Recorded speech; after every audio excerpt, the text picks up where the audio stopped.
Alexa, what is the time and date? It's Monday, June 1st, 2020 at 11:58 p.m. Alright, my name is Kristian Naugle. I'm going to try to keep this video, well, if you know me, I'll say I'll keep it relatively short, but good luck on that. I got to get up and I got to go to bed and get up early in the morning and go to work. There's a reason why I'm making this video. So this is not going to be like a regular guitar practice video. It's going to be more of a tutorial, special purpose for a person, a friend of mine who really wants to learn this kind of stuff. She's got a very open mind, which I admire and respect, that she is the kind of person in her life where she wants to learn things and just take on new skills and really enable herself to really see, to kind of get results, see what's possible. I think I personally relate with it a lot because back in, I think it was 1994, there was a woman that came to the school that I attended, which was New Middletown grade school. Now it's called New Middletown Elementary School. It's obviously in New Middletown, Indiana, Harrison County. And I was 14 in 1994 when this lady came there, and it was just really fascinating. It was a great experience, and I want to find out who she is and if she's still alive, and maybe get in contact with her to see what all has happened since then. I mean, it's been 26 years. She brought in a computer that was powerful enough to do full motion video, which back in 1994 was a big deal. Now we take it for granted because it is for granted. I mean, even a cheap smartphone will do this stuff better than a high-end computer from 26 years ago. And she brought in a camera that looked like a 110. That was a very rectangular kind of camera from the 1980s. Well, this one was special. This one was digital. So she was showing us some fascinating new technologies on the consumer market, and electronics is very high priced, but she showed us what's possible, and she made a very lasting impression on me that's lasted me. I guess it's going to last me for the rest of my life. I mean, that was 26 years ago. I was 14 then, so I'm 40 now, since I was born in March of 1980. So this video, just to let you know, I'm in a better mood, obviously. I'm not crying. I mean, I have been a little bit crying a little bit lately. Some of my friends have been worried about me. They think that I need to go, well, they think I can benefit from going to see a therapist or a psychiatrist or something like that, right? Seek professional help.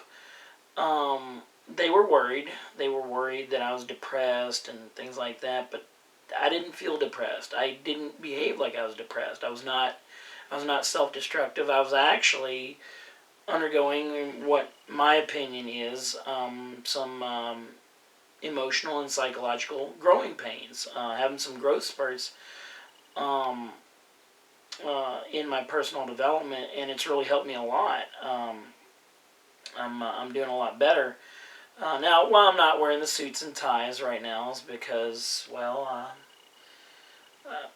I gained a little bit of weight during the coronavirus apocalypse, during the whole lockdown kind of thing. And eating Cadbury cream eggs. Anyway, it's sad. I got my guitar back. I've had this guitar. It's just that I took it to guitar therapy recently, which was May 31st, I believe it was. And then Chad Phillips, the owner of the business, he got me taken care of on here. It just had a problem with the neck, going in the back bow, and then it was the frets was buzzing and things like that. He did the initial setup for me, did a good job. He got me taken care of on this kind of thing. He took care of it in like, I don't know, 20 minutes or something. I brought it down to his shop. Um, and then he was just trying to make sure that I got the satisfaction out of it. Now, of course, if it needed a full setup, which is $80 on a guitar like this, because of how much time it takes, I was expecting that. I was prepared for that. And I was going to have it done. It's not something that I know how to do yet, and I was prepared to make that kind of investment back into the guitar to get the value out of it. But he was confident that he can get it. The adjustments that needed to be done. He was confident he can get it done then. To see, if it really needed a full setup again, because he didn't seem convinced that it did. So he made some adjustments. Like I said, it took like, I don't know, 20 minutes or whatever. He got it good, and then he played around with it for a few minutes just to test it. Now this is going to be the main test of it, with an amplifier. He didn't have an amplifier set up then. He was, it was on kind of short notice. I was expecting to pay him for his time, for his trouble, because he was really putting some time and effort into it. But he said that I haven't had the guitar for very long since it had been set up, and it's just a little minor thing with the neck. So he said there's not going to be any charge for that, and I asked him if he's sure, and and that was kind of funny. I'm like, I'm trying to convince him to accept money. And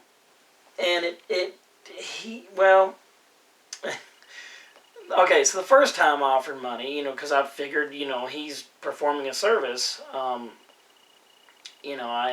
offered him, I asked him how much I owed him, and he said nothing. And then I said, "Are you sure?" And he says, "Yeah, it's needs a little minor adjustment, because the neck had moved or changed a little bit. It's made of wood, so it's going to warp with the changing of the seasons." And and then I asked him if he's sure, because he did put some time and effort into it. And then a couple more minutes goes by. He's adjusting the guitar. And I was trying to talk him into accepting money. And I'm like, "Are you sure you don't need the money? I mean, after all, you said business is slow." He starts to chuckle just a little bit. And then the third time I tried to talk him into accepting money, I was like, "But don't you need gas for your vehicle?" And that's when he kind of laughed a little bit because of my persistence. I mean, I'm like, anything, $5? I mean, you know what I'm saying? To me, it's worth it, to pay him the extra, because it's not something that I know how to take care of myself, so I don't mind, keeping his business sustainable, so he'll be around to work on the next guitar that I purchase, or whatever. So anyway, he was just very thoughtful, did a good job with that. By the way, the name of his business is called Guitar Therapy. It's downtown in Corydon, just walking distance from where I live. It's been there for years, and I had no idea. I wish I would have known that earlier. But anyway, I had him work on this Jackson Pro Series Soloist, SL2QMAH in the beautiful Caribbean Blue Fade. And I had him work on my Kramer Striker Custom model FR424CM. Well, that's in the Cherry Sunburst. But anyway, so we're going to see what this is like. So what I've been going through lately is reconnecting with a friend of mine from a long time ago when I went to, grade school and middle school. And having, just deep, meaningful, personal conversation with her. She's very understanding, very intelligent, very caring and compassionate. And that's what I needed. It really helped me out a lot. And from that, I learned the value of friendship even more than I already did. I mean, this was really deep in learning why a person should have friends in their life. I mean, it's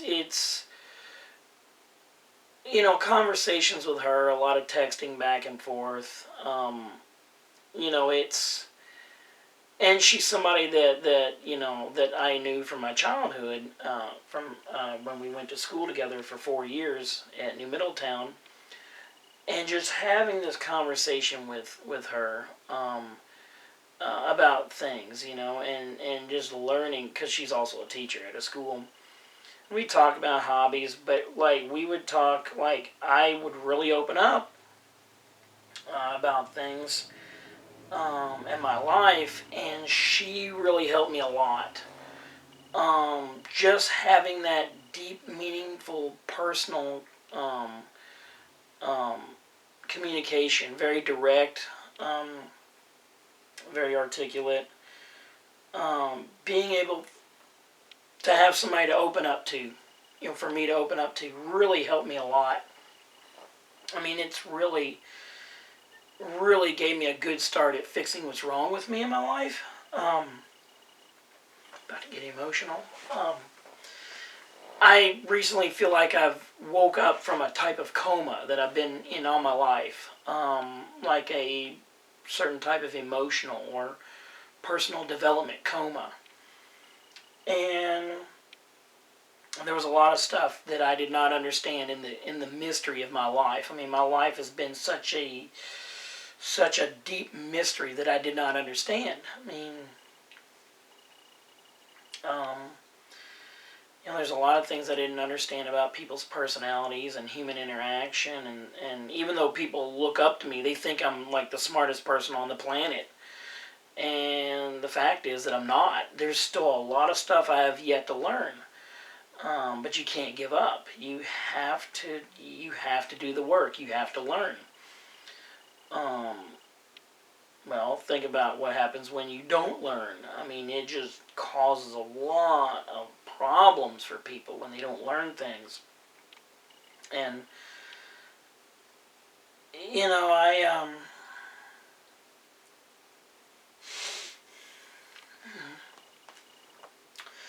I've realized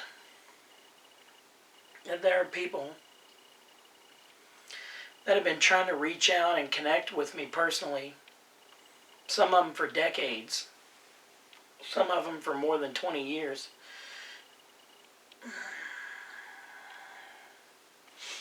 They seen something in me that I didn't know, that I did not know was there. They recognized something in me that I did not see in myself. I did not know myself. I mean, isn't that odd? How a person can just be so misunderstanding of even themselves. But it's true. So I've connected with these people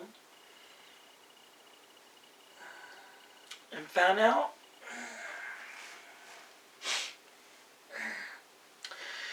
on what I've been missing out on for so long. It is very important. It is very important to connect with people and establish bonds with them. And I didn't know that. I did not know that. I only recently learned it around the time I turned 40, which is just a couple months ago.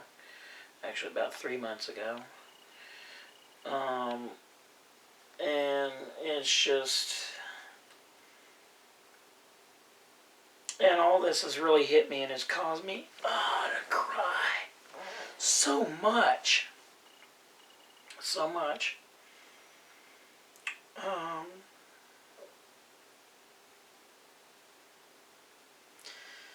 I've got decades of buried feelings.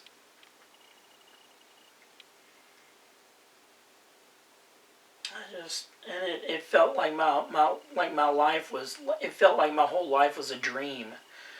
A mixture of good and bad things. Sometimes it's a nightmare. Sometimes it's really pleasant. I mean, sometimes it's weird. sometimes it's fascinating and just and I dream with all my five senses. I mean, I always dream in color. I can see, in color. I can feel things. I can smell and taste things in my dream. I've even felt pain in my dream. And it's very difficult for me to tell dreams from reality. I've had deja vu more times than I can count. It's just so weird. And that metaphor of the coma and my life being a dream, that's just, yeah. And then now it's like I've awakened out of this coma. And, like these stories you hear about, these heartwarming stories about somebody's in a real, like, physical coma, like medical, like their body's in a coma. And there's people that are in that room, the hospital room, like every day with them, visiting them. And they're hoping, oh, gosh. And they're hoping for one day. They're hoping one day that person will wake up from the coma and that they will get to enjoy having that person in their life. And that's what it's been like for me. Mine was kind of like an emotional coma.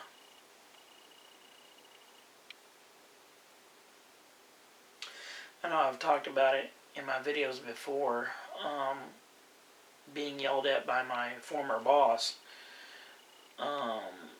He would yell at me, and he told me that my problem is that I don't personally connect with people, and he's right. He's very right. He's very correct in that.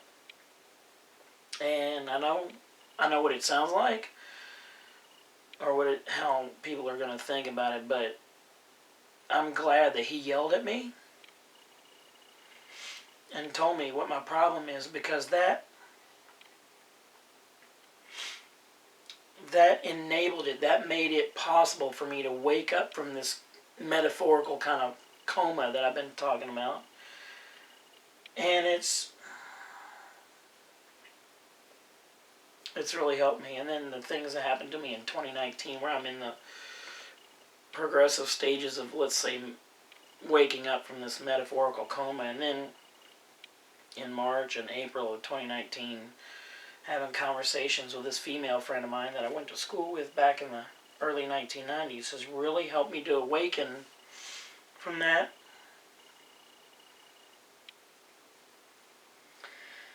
And it's confronted me with the fact that I'm a human, that I have feelings, that there are people that value me, people that did not give up on me.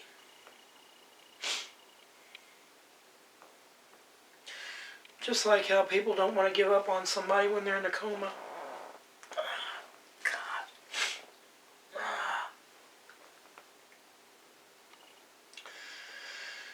But now I'm here, and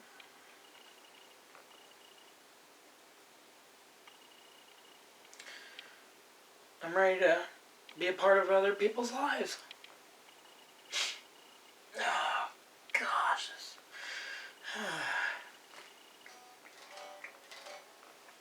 But because I've had this kind of awakening and found out who I am,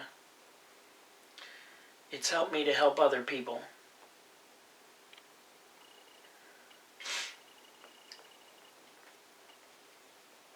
And then June 1st, 2020, which was now technically yesterday. Alexa, what is the time and date? It's Tuesday, June 2nd, 2020 at 12:17 a.m.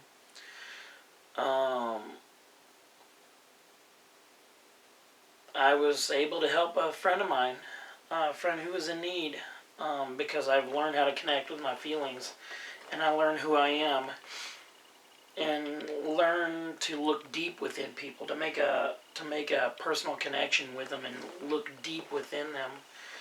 And this friend of mine was going through a sad time or whatever. I still don't know exactly what happened. They haven't told me. And it it doesn't really matter for the purpose of this video, but they needed a friend, and I was there. I didn't know what was wrong. They wouldn't tell me. I felt kind of panicked, and I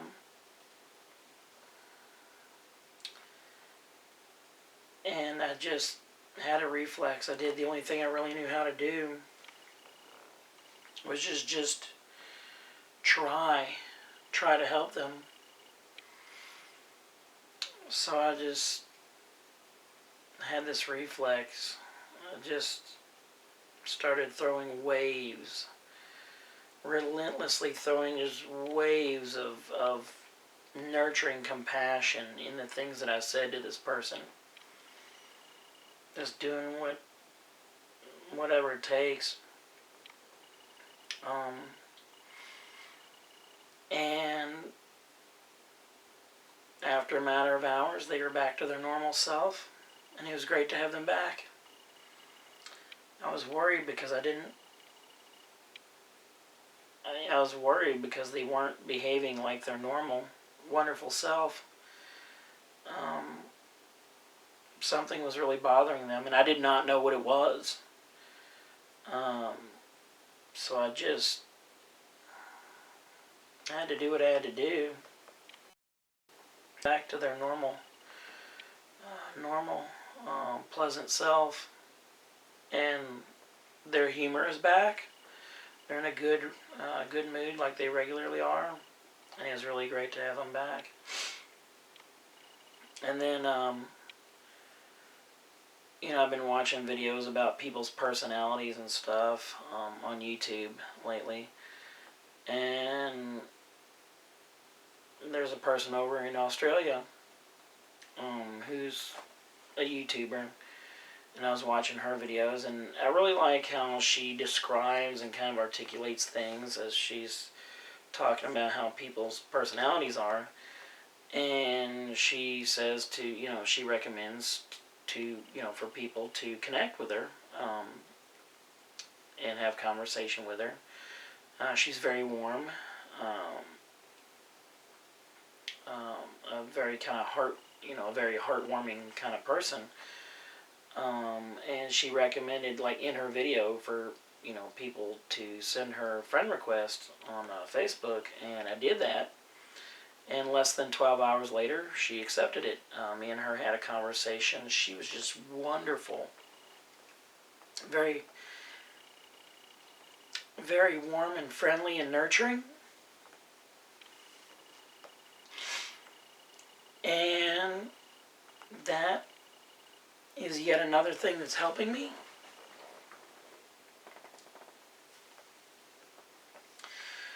So as these people treat me this way, I learn more about this, and then I'm able to help more people. And I feel a sense of duty to help people. People that I know and people who I care about. Because I need them. I need them to do what they do. I need them to work through their efforts and their endeavors as they live their life to radiate warmth and convect it around in the social environment, to fix what's wrong with society and what's wrong with the world, and to just radiate this compassionate human warmth, because it fixes a lot of what's wrong. I mean, people get so cold, so bitterly cold, when they're resentful or misunderstanding. I know from personal experience, and I feel like I gotta make up for giving a lot of people the cold shoulder, but that's this coma that I was talking about. I just did not understand myself. I did not understand other people. I just did not make any personal connections with anybody. I did not understand how to, and I was afraid to do it because a lot of people overreact and they're just so bitterly cold. And, you got people that are lawsuit happy and people that just overreact and just treat people cruel. And human interactions are very, very conditional, and it's also like a minefield. And in the summer of 2011, I stepped on one of those landmines, metaphorically or figuratively, and it was really bad for me. It showed me an example of how cold this world can be.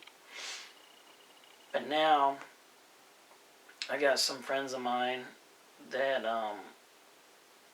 and most of them in this situation I'm talking about have been female.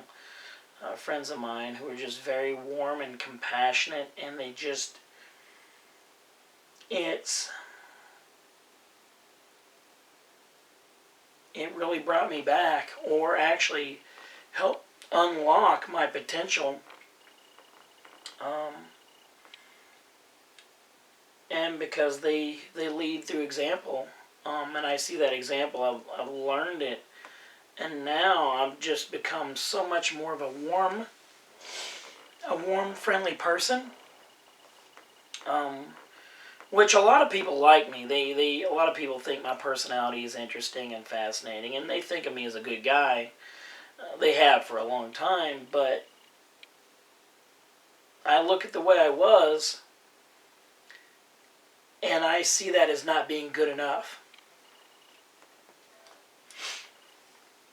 So now that I've really begun to unlock the potential within me and understand my feelings, now people really like me. It is just the types of conversations I have with some of these people now are just so heartwarming, so heartfelt, so wonderful. And it's emboldening me, and it just gets better, and they go on to affect positive change in the environment around them, in the social environment, in society, and then just things get better. And then I can have just beautiful, colorful sunsets on tropical beaches in my heart. I really like that. But anyway, so I need to get this going. Alright, so I'm using my Jackson Pro Series Soloist in the, it's a Jackson Pro Series Soloist SL2Q MAH in the beautiful Caribbean Blue Fade. And I got DiMarzio Evolution humbuckers, both the neck and the bridge model. They fit my personality very well. I would like to try other pickups in a guitar, but these just really match. You'll probably notice the context in which I use the neck humbucker for a more softer, more relaxed, more peaceful, romantic, or mildly mysterious. Then the DiMarzio Evolution Bridge humbucker, which is the DP159 model,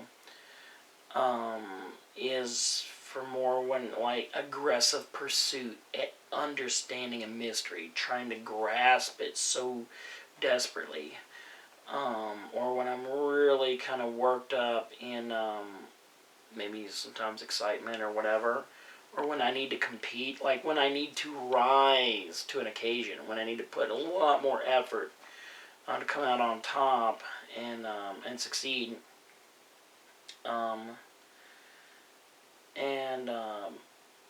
But anyway, I'm using the Hughes & Kettner Tubemeister 18 guitar amplifier, power soaked to the 5-watt setting. I'm using my Zoom G1X multi-effects pedal, or G1X4 multi-effects pedal for chorus and digital delay. So, let's see which way to go about it. So she wants me to do a tutorial video. By the way, why I'm doing this video is a bunch of my male friends are just really not expressing interest in learning to play the guitar.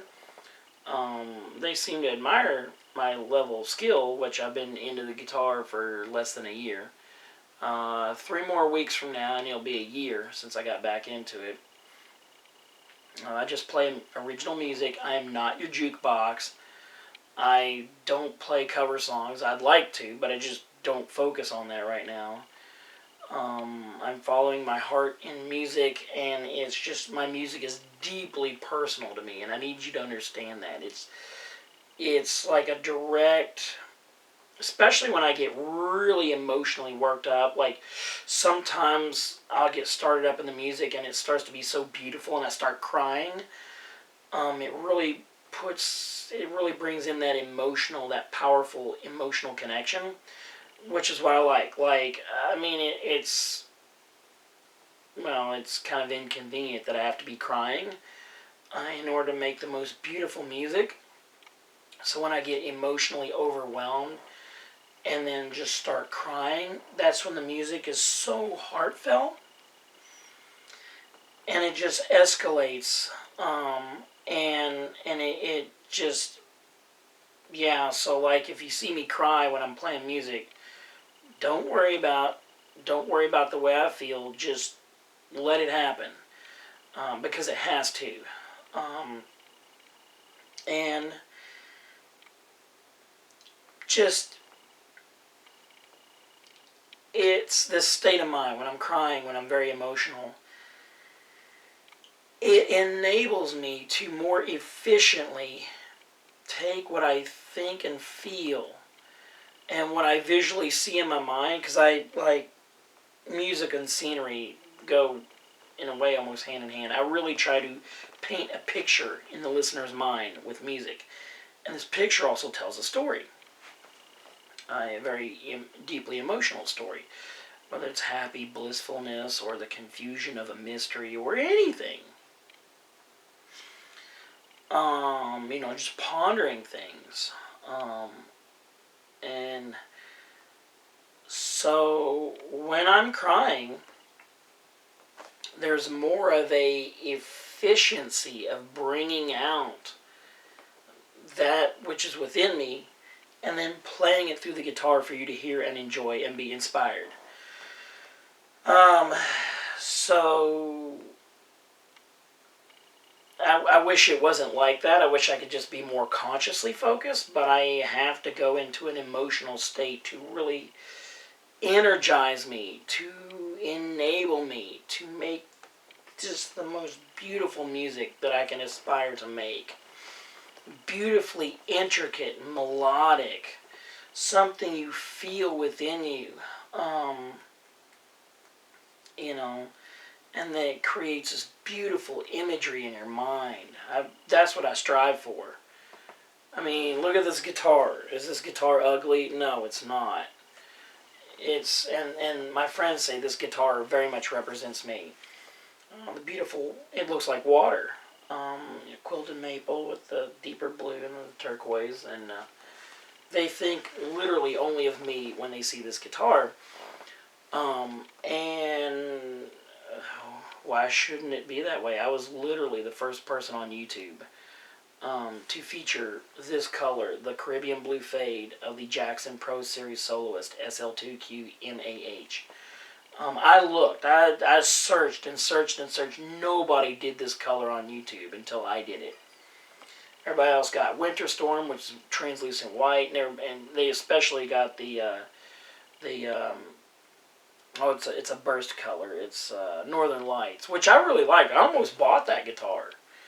I mean, it almost came down to a coin toss, and I chose to go with this one, and I'm glad. So I'm making this color kind of famous, in a way. But, so anyway, and, also it fits really well. I mean, there's probably reasons why people think of me, Kristian Naugle, when they see this color of this guitar. notice it's very watery like. It looks like those beaches, and I love, look at my Hawaiian shirt. I mean, why doesn't it match?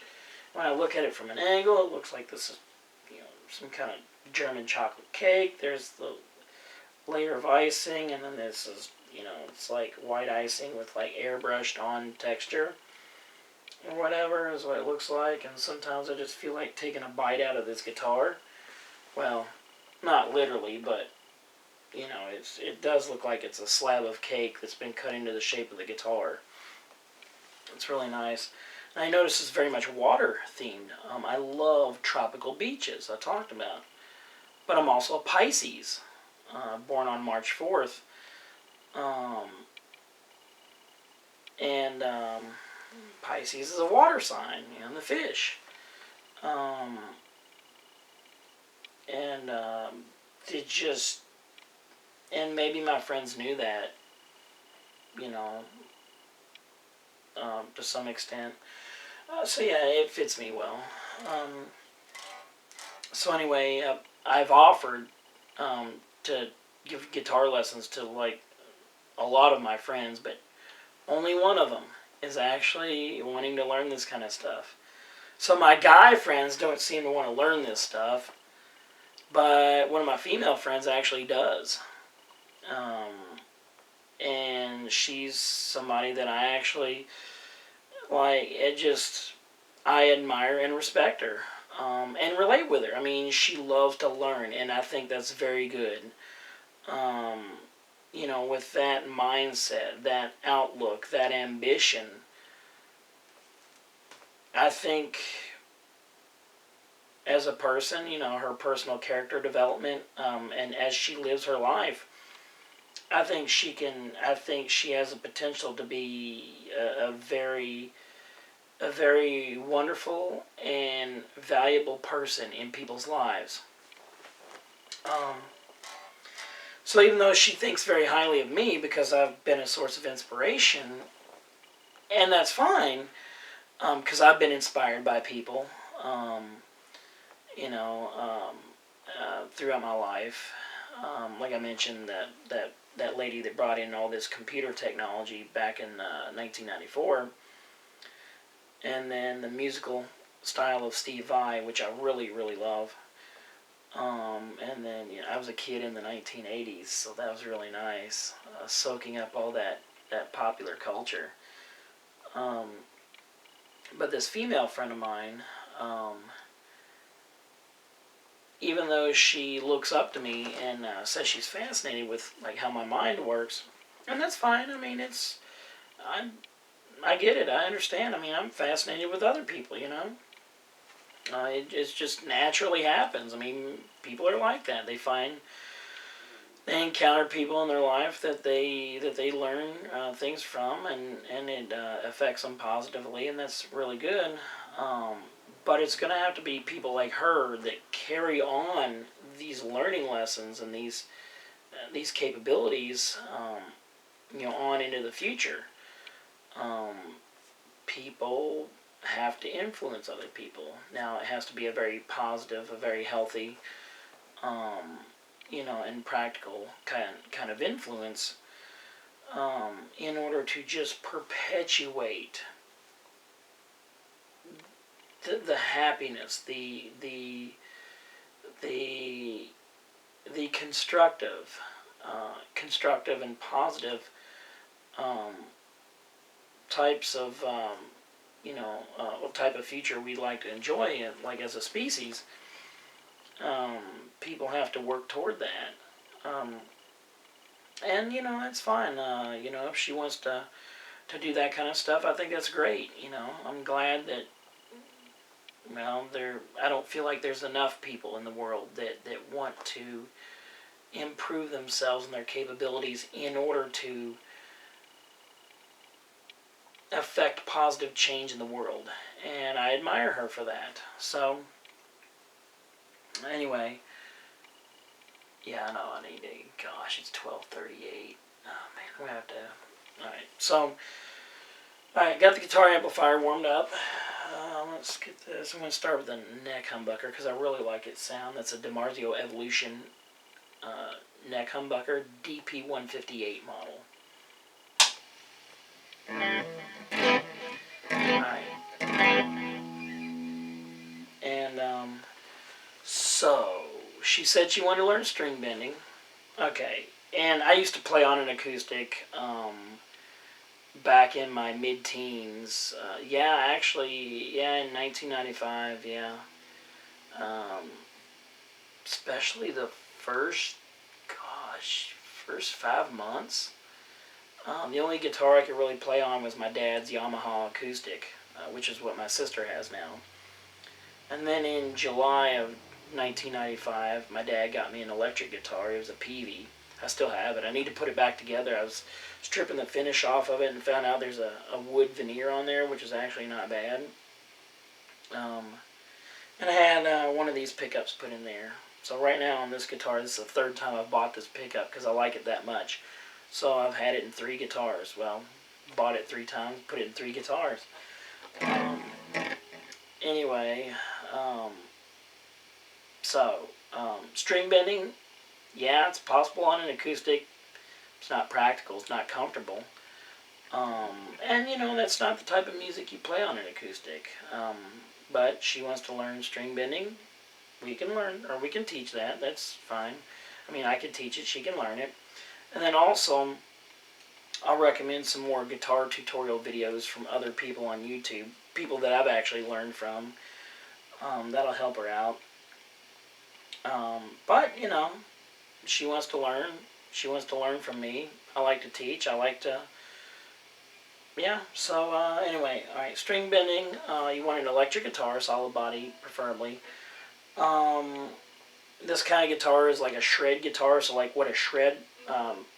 shredder, like a shred artist, like shred metal, speed metal, like any of that kind of stuff. It works really good on there. By the way, this guitar cost $1,000, and that's the entry-level price to get you something really good.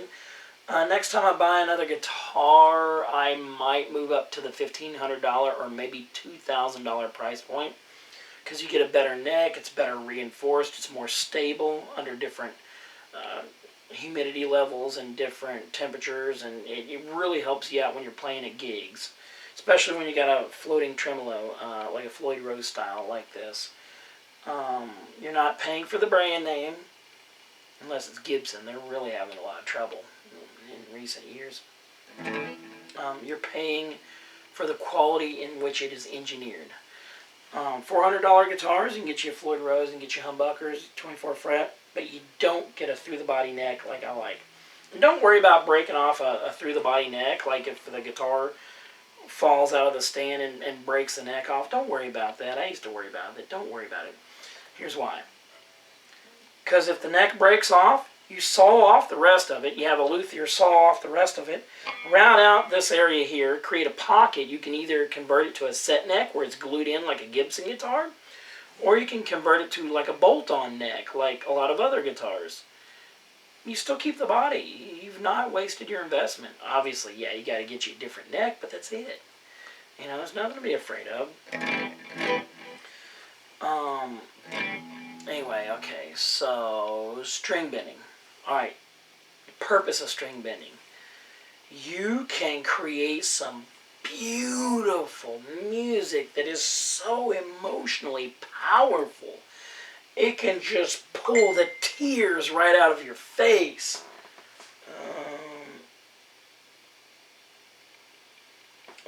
Anyway, I mean, you really can.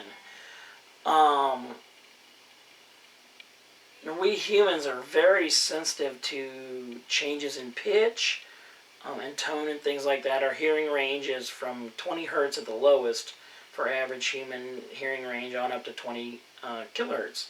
So 20, I guess, cycles per second in measurement on up to 20,000. Some people can hear lower, some people can hear higher. But you're changing that a little bit, and just subtly, just like how you can notice slight changes in color tone when you're looking at things. And anyway, all right. Then we're going to cover tapping technique. We're going to cover harmonics, pinch harmonics, screaming, like trim dives. Gosh, who's that?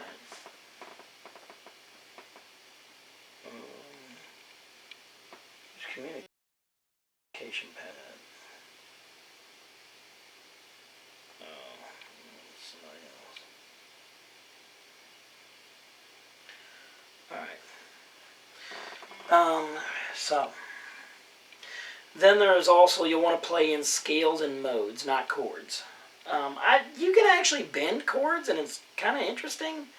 It's just not something I do. So I don't even know what scale it is. I could be wrong, but I think it's A minor. I'm going to have to check it.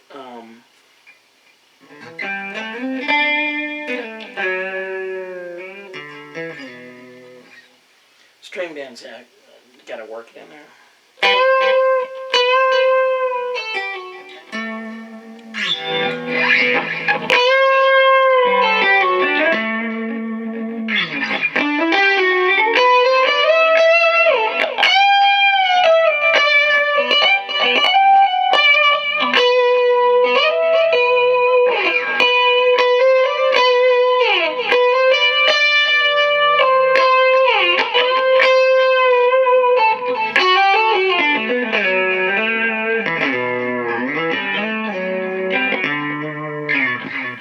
Let's see about this.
File my nails down, not really low, but like you keep them in check because they'll grab strings whenever I'm bending. And it just feels weird on those frets.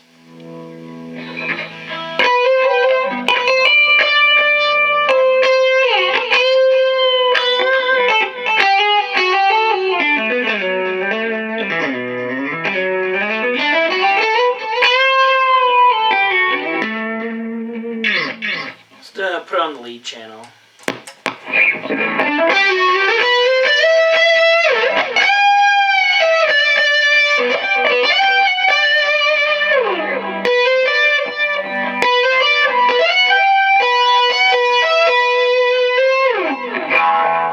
Oh, when you're doing tapping technique, which is what I was just doing, you can actually bend on that, and it's really beautiful as well.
used to that Kramer where it actually had a maple fretboard and you can see the fret markers really easy.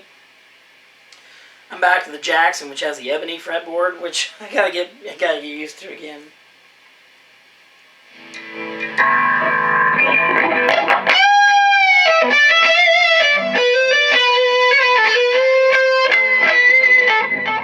That's a pinch harmonic. You gotta hold the pick really, like the tip of it. Well, most of the pick's gotta be behind your fingers, kind of like that. And you just let out a little bit of the tip. Once you do it a few times, you'll kind of learn it.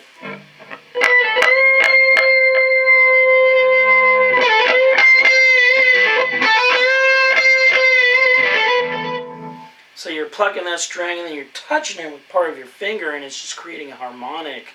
I don't feel like I fully understand it, but let's see, was it the early 2000s?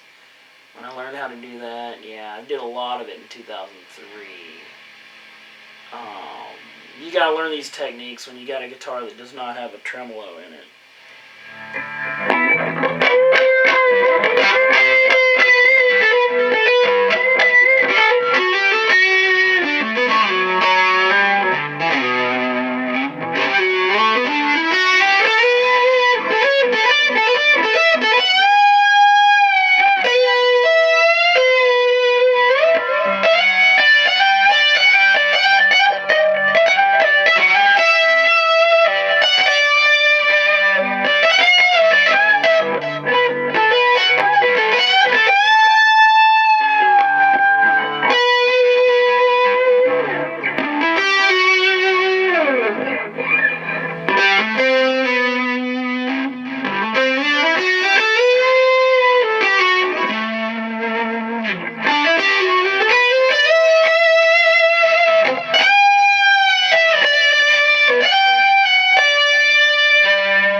Yeah, see those frets.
Alright, I'm going to bring in this camera closer so you can see more of what I'm doing. Alright, let's see if this makes it easier to see. Maybe have to bring the camera closer yet. Well, let's try that.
See if we can bring this in closer.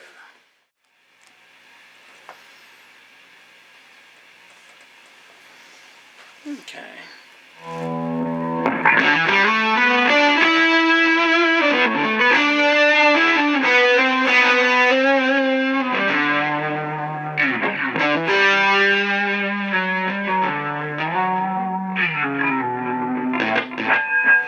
Alright, so string bends. Alright, back to string bending. Okay. So it's also known as vibrato.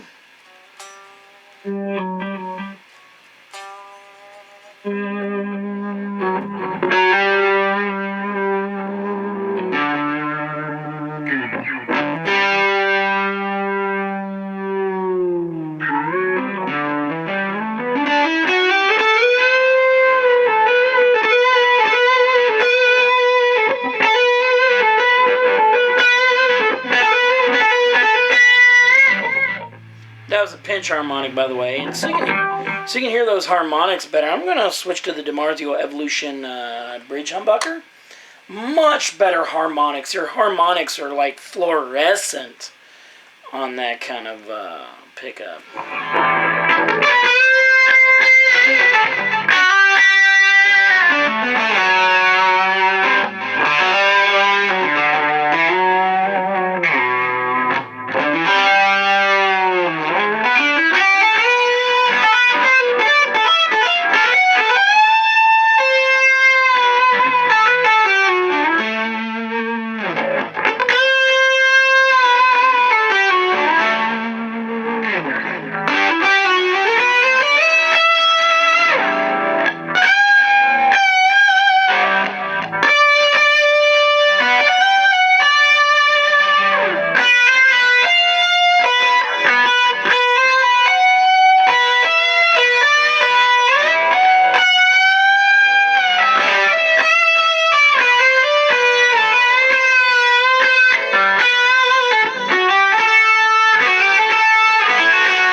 tapping. Okay, let's go to tapping technique.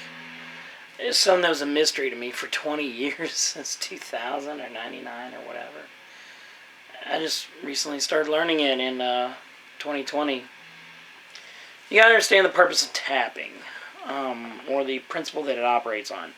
Your hand, from your index finger to your pinky, might never be long enough reach in order for you to hit all the notes in sequence that you want to hit in order to make this beautiful melody.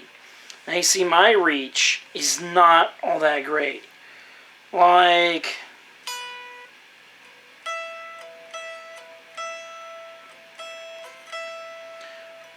it seems like that's fine, but it's not. I really need to work on disciplining that.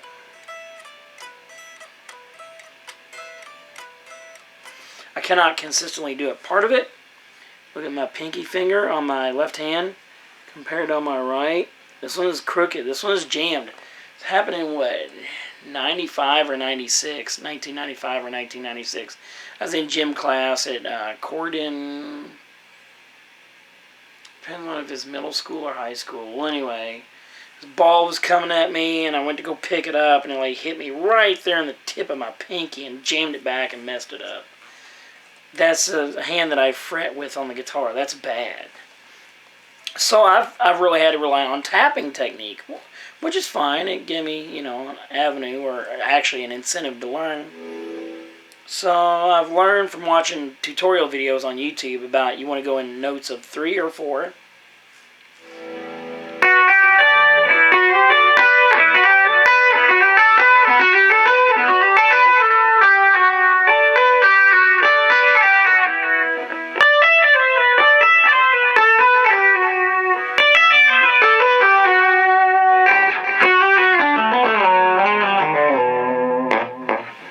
So you do what you can with your left hand, your fretting hand. You do as much as you can with that.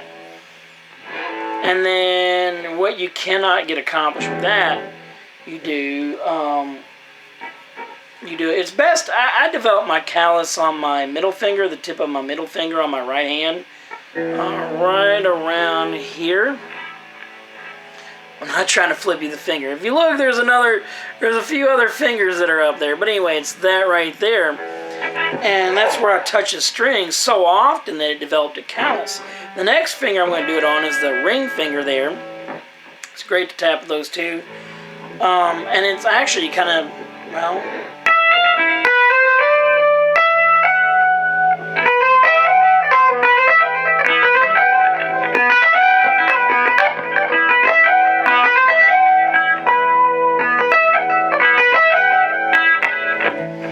To do what you want to do, you're going to have to experiment. You're going to have to let your curiosities really drive you on the guitar or on whatever musical instrument you want to play.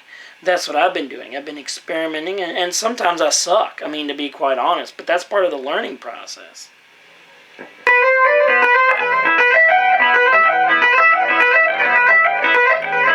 Now, I can do it like this.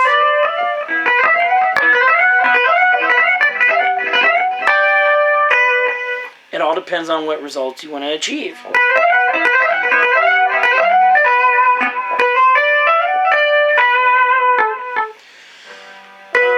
12th fret on the B string. You just hammer it on. Hammer on means you got an open string. And you just hammer on. And then hammer on this second note, which is the B string on the 13th fret.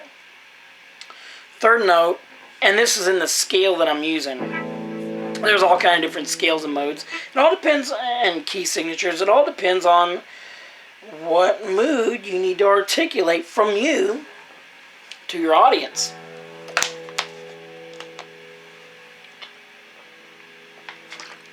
Now, the one that I'm playing really fits me. I don't feel yet like I need to change it.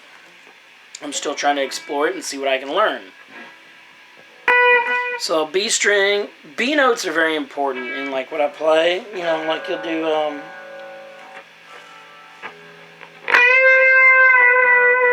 that's a B note, and then that's a B note.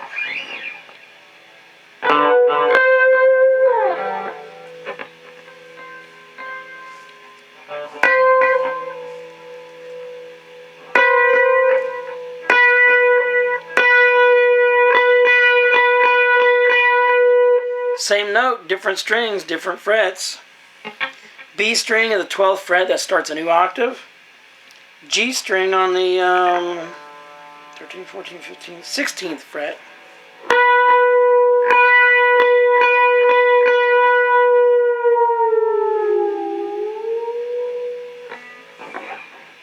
There's all kind of things that I don't fully understand on the guitar, but I've learned. You just gotta play around with it. You gotta do what Steve Vai recommends, which is to experiment around. That's how he developed his skill, and I've learned a lot from just watching his videos on YouTube, concert videos, his tutorial videos, all that kind of stuff. These DiMarzio Evolution humbuckers are his signature. I think they're first generation Steve Vai's signature, because he's had like so many other. He's done Evo 2, he's done Breed, he's done Dark Matter. There's like, I think, another pickup that he's had DiMarzio make for him.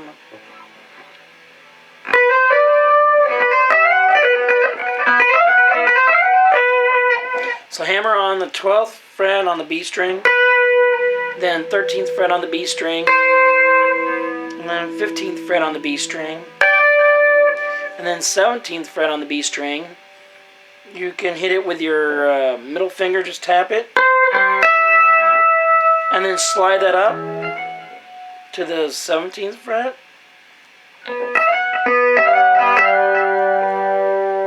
Sometimes I like to slide it back and forth.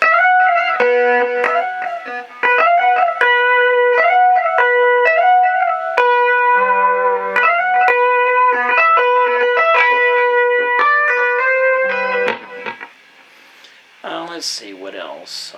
Or you can, I don't know if I'd call it walking it up, but you're tapping, right?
These notes are a duplicate. Listen very carefully.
notice the repeating notes? They're all over the fretboard.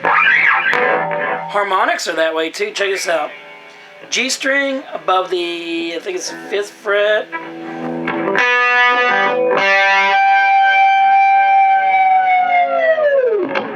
That's one of the easiest ones to do.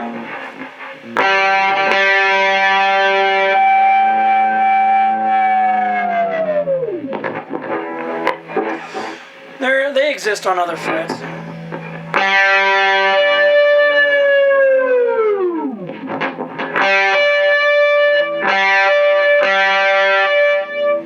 So I talk about harmonics. They exist only in certain places.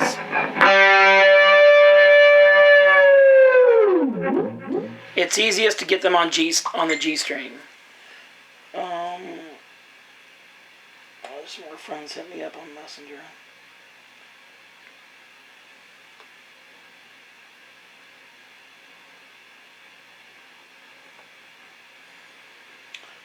Anyway, you can do them on the B string.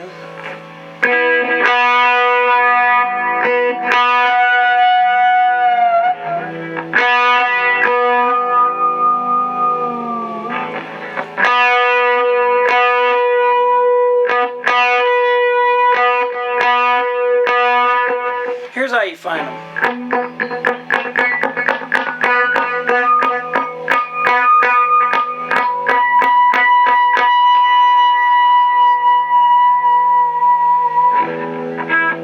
I'm on the B string, by the way. That'd be 2nd smallest.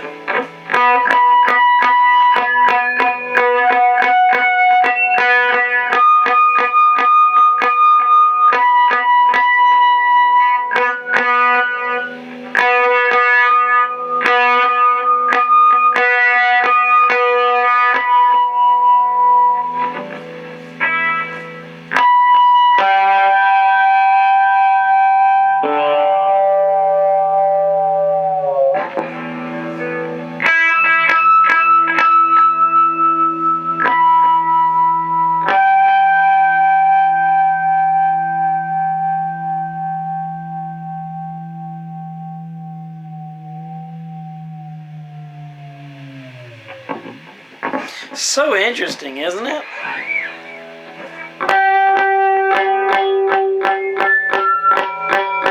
And they repeat as you go up another octave, as you pass the 12th fret going toward the body.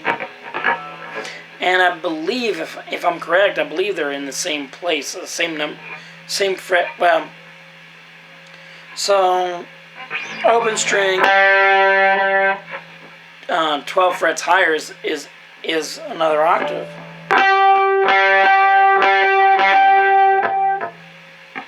So if you can do it on the 5th fret,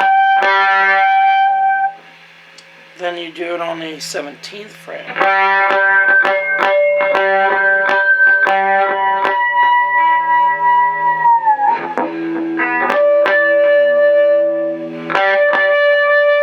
Notice how they sound basically the same.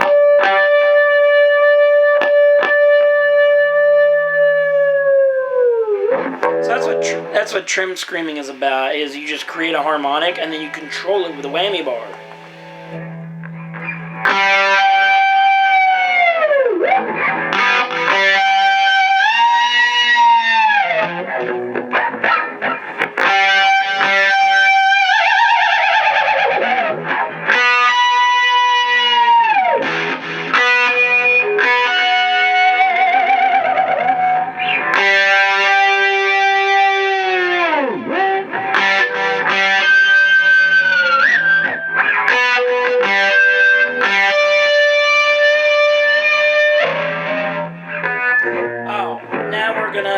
Now we're gonna get into fluttering.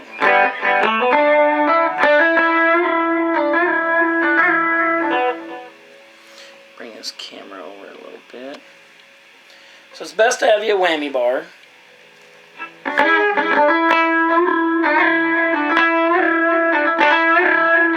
And sharp flutter, where you go sharp, that's up in pitch.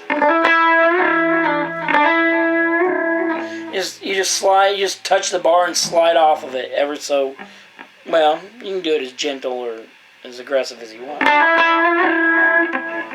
Then you can flat flutter or flutter flat. And you slap the bar or slide across it. Because here's why you can do this. So back in this cavity, there's some springs in there, and they pull this tremolo, this bridge, they pull it that way. Okay. Now your strings pull it this way. So on a Floyd Rose double locking tremolo, you got springs in the back of the guitar pulling the bridge, pulling this downward into the body of the guitar. And that's to balance against the tension of the springs, which pull this thing that way. So that's why I pay somebody to do this, because they can level it really good. And when it's perfectly leveled, or when it's leveled, it stays in tune. You can do all kind of crazy stuff. You can do dives with it. I mean, you can really dive this thing. Check this out.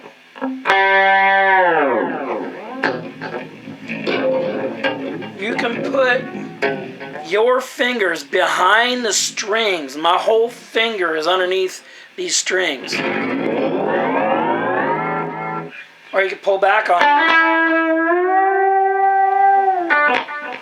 Now, while you can shake the guitar, and I'm reluctant to do it without a strap,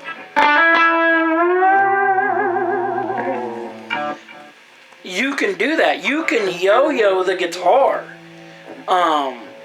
You know, if you got this Floyd Rose style tremolo, it's a double locking, it's a floating bridge system.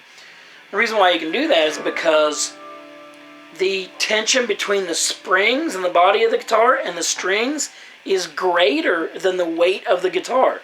So the tension between the guitar strings and the tremolo springs is a greater force than the weight of the guitar. It works best when you got a strap, so you don't have to worry about it falling.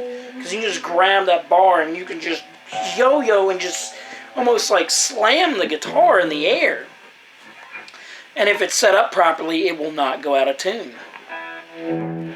They are a lot of work to set up, but they can be worth it.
let's see, what's the next technique? Oh, legato. Oh, I love flowing legato notes. I mean, I can do it okay.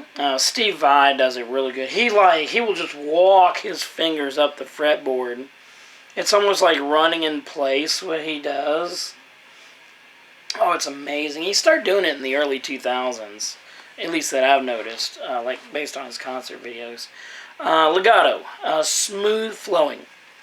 Sometimes to do this, you might need a whammy bar, tremolo bridge system whammy bar, to just slightly touch, just slightly, to slightly dive down on a note while you're changing notes so that you slur or blur the transition from one note to another, and you can make something so beautifully smooth. Let's see if I can.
That's not flowing legato notes. That's just me messing around on the guitar. There's running. Running is an example of this, but if you can run it the right way, it's legato.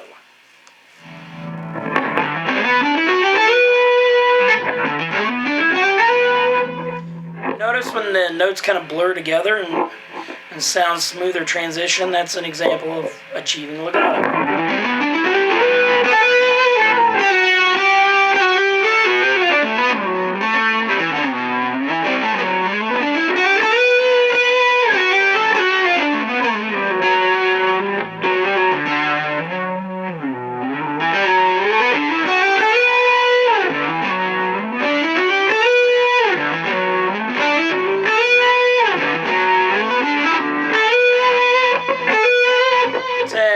Let's do the whammy bar to that.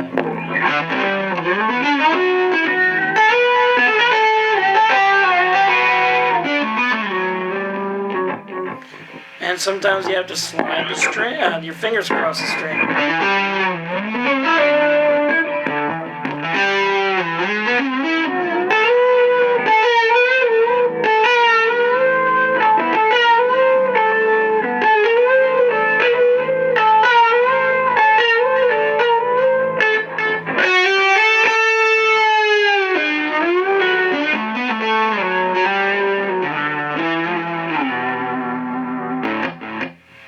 On the B note.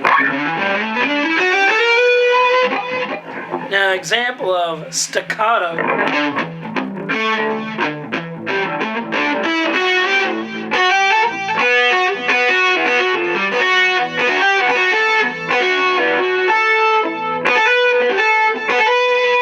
No, that's not it.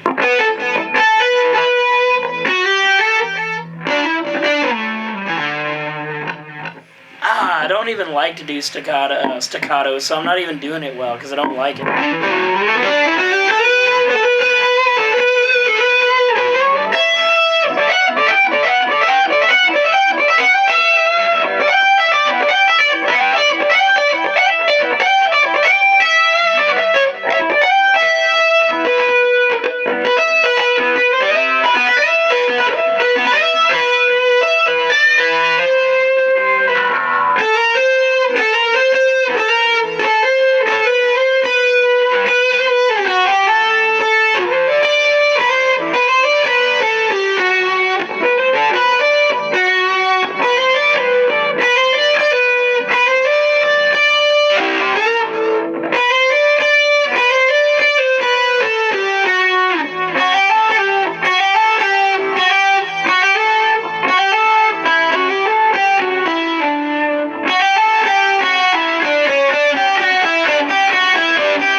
tapping and string bending together. Well, hammer on, tapping, and string bending. So hammer on. Notice I'm not picking, I'm just fretting, but I'm hammering on my fingers on the strings, so it creates vibration and therefore sound.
Let's try to slow that down.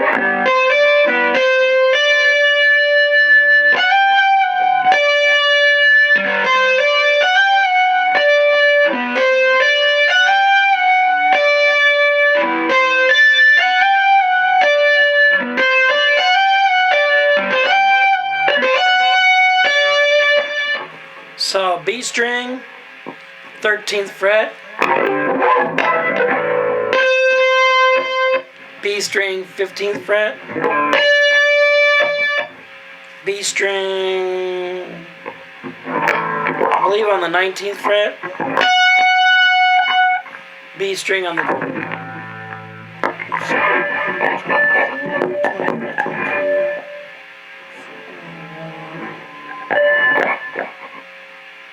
Yep. So B string on the 13th fret. B string on the 15th fret.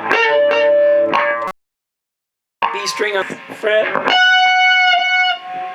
B string on the 20th fret. B string on the 19th fret. And then the B string on the 15th fret.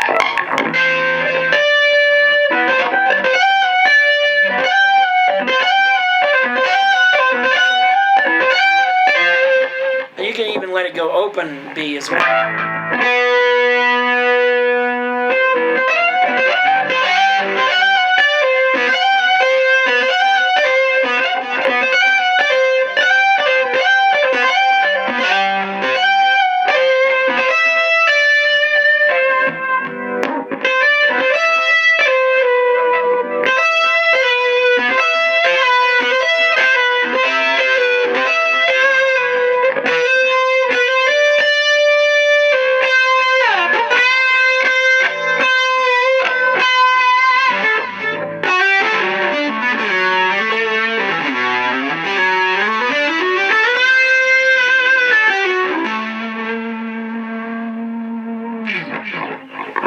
Combine a string bend, B string, 12th fret, which starts a new octave. And then end it with a pinch harmonic. And then a down, let it slowly return back to normal from the bend.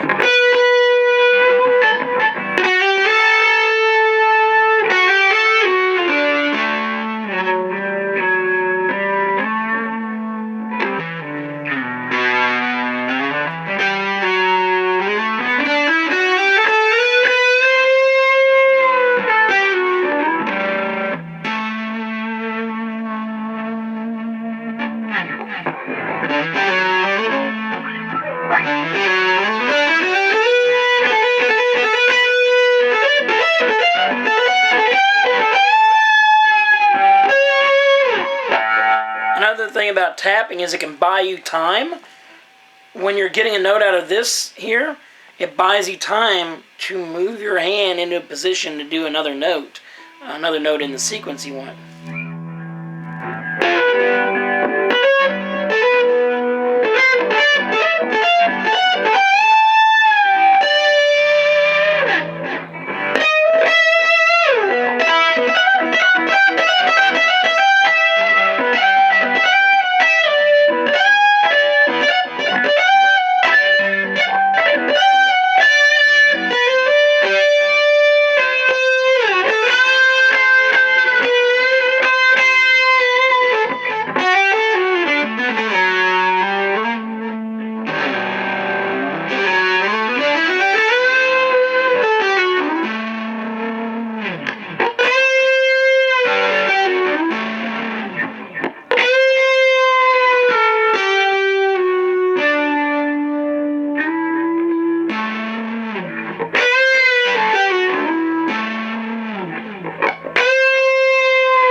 really need to get done with this this guitar practice.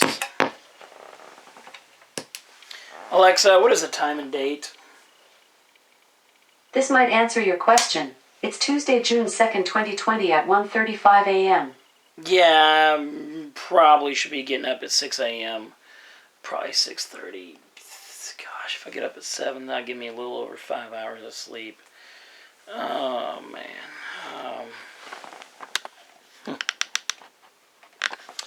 Alright, so anyway, my name is Kristian Naugle. Hopefully you've enjoyed this tutorial, this guitar practice, whatever. Hopefully you got something out of it. Hopefully you learned from it. And hopefully you enjoyed it. I actually enjoyed playing beautiful music. And this playing sucks compared to like what I got in my head. The beautiful, intricate mastery of the melodic music to just really pour the emotion right out of you. Just beautiful, and then you see beautiful scenery in your mind. And when I get really emotionally worked up and sometimes crying and stuff, then the music starts to sound beautiful. The way I do string bending, the way I just accent the notes and all that. But I'm tired right now. I need to go to bed and get up in the morning. And so hopefully you enjoyed, you got something out of it and enjoyed this, this little video that I've done.